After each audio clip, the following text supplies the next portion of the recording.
Changing your business category on AppZen is a straightforward process that can help ensure your company is accurately represented. Follow these steps to make the change effectively. Step 1. Log into your account. Access your AppZen account by entering your credentials on the login page.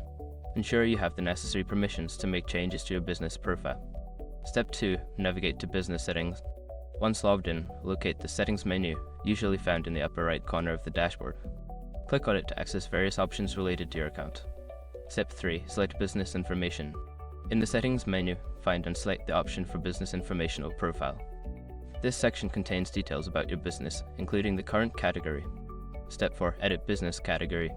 Look for the field that displays your current business category. Click on the Edit button next to it, and a drop-down menu or text box should appear, allowing you to select or enter a new category. Step 5. Save Changes. After selecting the new category, ensure you save your changes by clicking the Save or Update button at the bottom of the page. You may receive a confirmation message indicating that your changes have been successfully applied. By following these steps, you can easily change your business category on AppZen. Make sure to review your profile periodically to keep your information up to date.